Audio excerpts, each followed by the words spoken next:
the max levels for basically fighter cards for white stars, the ones that can evolve, are usually either 15 or 20. Usually 15. It's very rare for one of them to be 20. The only ones that usually are 20 are Rainbow Mons. And those are very special ones because those can actually evolve, but they're made for fodder. Basically, they're sacrificial lambs. And you could take this as any way, as a religious thing or not a religious thing, because like the sacrificial lamb was used in the Bible, it was also used for some of the other gods, for sacrificing a lamb to please the gods, and also sacrificing a lamb. Well, honestly, some people kill other people's lambs and stuff to get back at them for stealing their crops, but that's a whole nother story. We ain't get into that. Alright, and the types is defensive. Now let's pay attention to this next one. Defensive, tree type, max 15. Next, 15, support. Support types. Support types usually have heal abilities or things that cause buffs or debuffs for teams. You can either get a buff that helps your team, or you get a debuff that hinders other teams so your team could get an advantage. The Ghost, 15, support.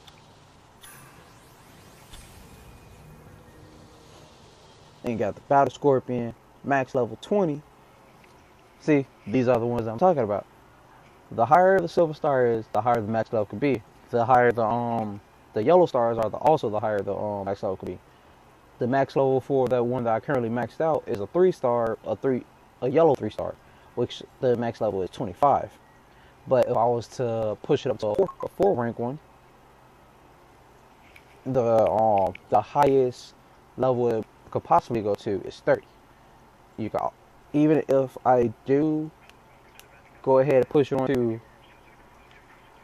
my phone. Anyway, anyway, once you go ahead and do all of that and you do awaken it, it's still going to be max level 25 unless you push it up to the next tier. So basically, your goal is to get all your cards and everything that you use that's pretty much yellow card that can go up to tier 6. Or even if you want to go and get like the 265 different cards and stuff, so you're going to be spending a lot of mana crystals to get that. But let's go ahead and get through the rest of these 4 scrolls. You got the Horned Frog, and the type is HP. When it's a type like this, when it's HP, speed, or anything, this means like it's really easy to tell what it's going to do. It has large HP, which means it's a tank. Honestly, it's a tank. If you train it up, it's going to be really strong as like a frontline defense. So if it's getting attacked a lot, it won't actually die, as long as you equip some ruins that has defense on it. Because the only thing that it probably lacks when it has all of this HP is that it's a sponge. So you want to equip some ruins that has defense on it, and make sure you equip ones that have attack on it, because once they start ranking up, their health is going to go up automatically, because that's the type it is.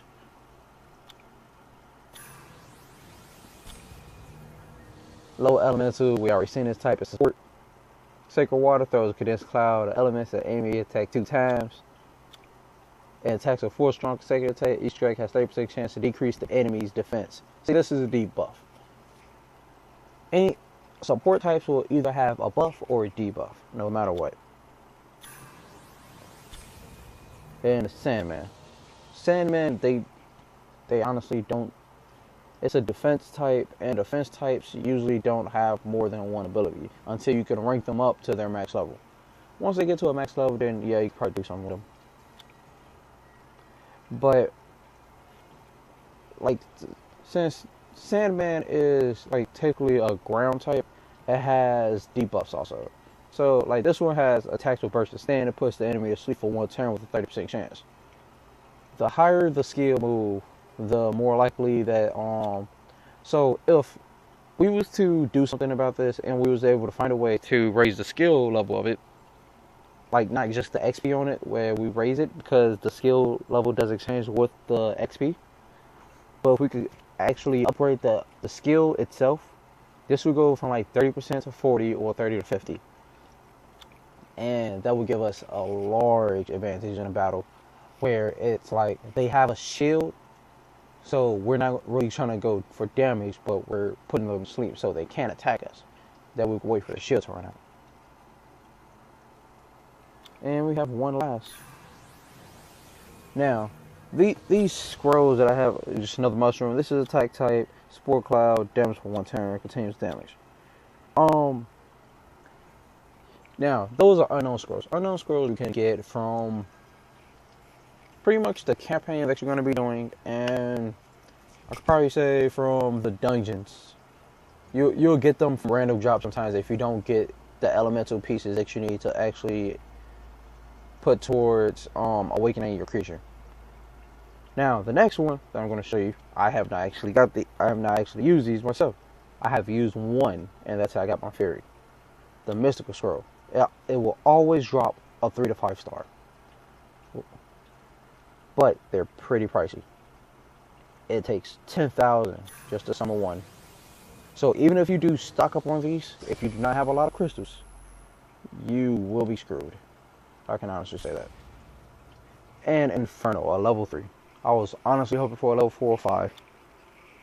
Attack an enemy with a strong continuous blow. Hail Lightning attacks all enemies, reduces the attack power. This is an attack type. All of his attacks, when you first start off at level 1, it's 167.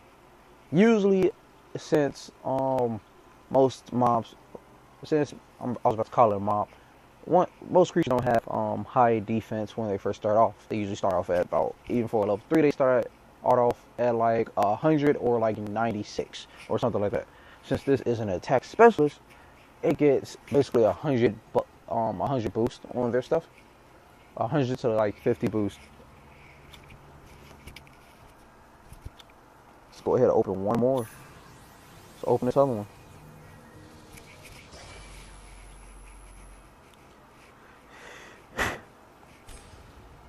And this is a water type.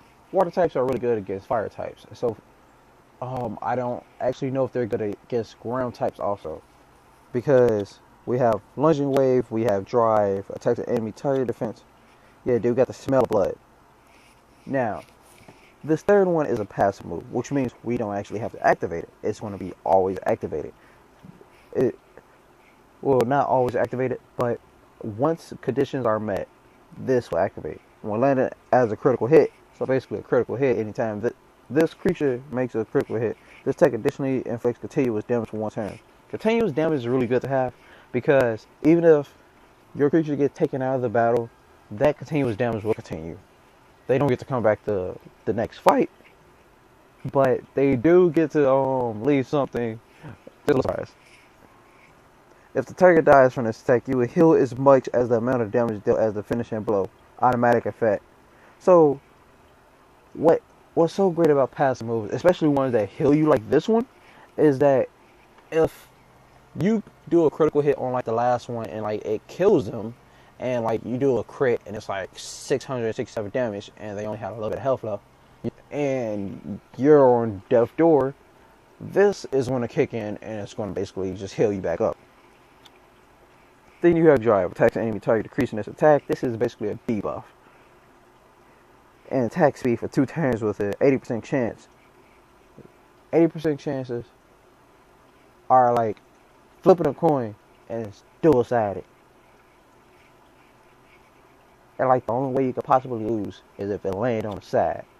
I can honestly say that's what 80% on this game is like, because there's barely any times where you're going to get an 80% move and it's going to mess up. That was the last one. And maybe this one should just be called summoning. Alright, I haven't actually showed you. Okay, social summonings are something else. You get social summonings, basically your hearts, from when people send gifts. When you get gifts from people, you get them from your friends, and go ahead and drop this. Special summonings, they don't use your gems, so that's really good. But mystical summons, well, they don't use your mana crystals. These, on the other hand, these uses gems. The gems are something that's really hard to get, and once you build a gem foundry, they're still pretty hard to get. You'll probably get about like 3 a day. Yeah, 3 a day at most. About like 2 at least. I don't, because you can't upgrade like things like how you do in Clash of Clans. So I'm just gonna do this once because I'm pretty sure I'm gonna need these mystical. I'm gonna need these crystals for something else if I want to show you guys something. Between 3 and 5 stars. This is guaranteed to give you 3 to 5 stars. Same thing as a mystical scroll.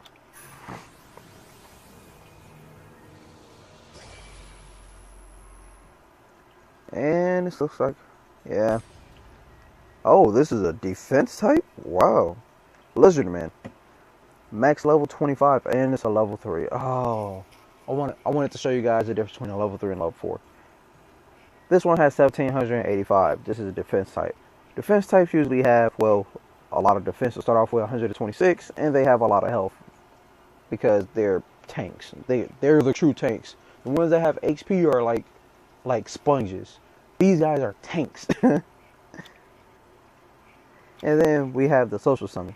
Social summons aren't as great as the mystical summons because you will get a lot of these more easily than you actually would get. Then you get actually for the mystical scrolls, because people, like, if you have a lot of people on your friend list and they constantly send you hearts as gifts, it's really easy to just get this. So yeah, and it's a force keeper, a superstar. Oh. This is going to be the last video I do for today, guys, because I'm getting exhausted, and I still have about like 2 more minutes before it's top deadline for this stuff.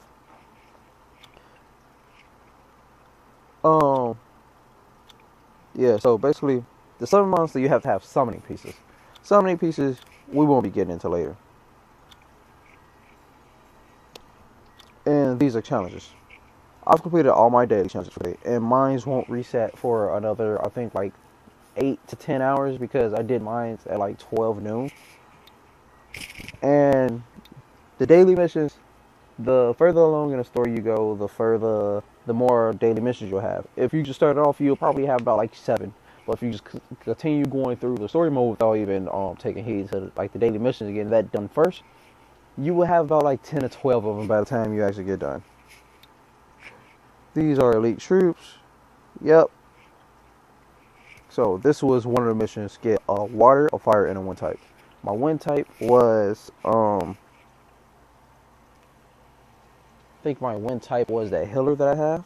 My fire type was the one that you guys saw, which was the defensive type, was the lizardman, and the water type was the shark.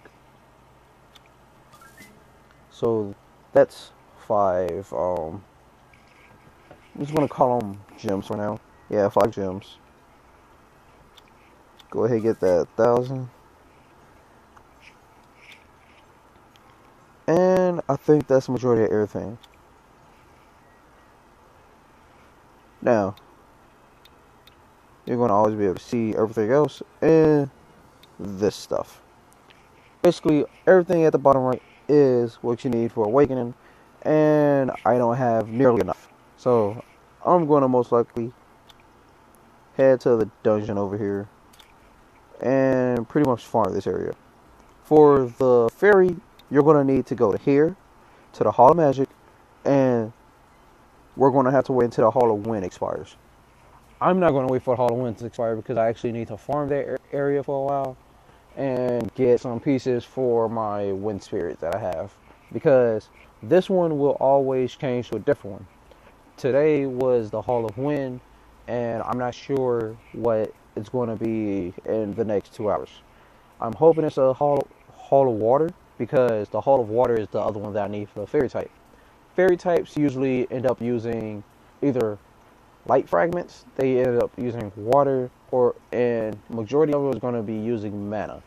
You can usually get whatever you want from the Hall of Magic, because he also drops fire, water, and pretty much all the other elements, so you don't have to wait on it.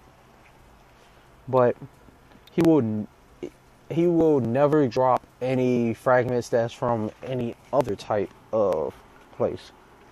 So, with that being said, I'm gonna start farming this place.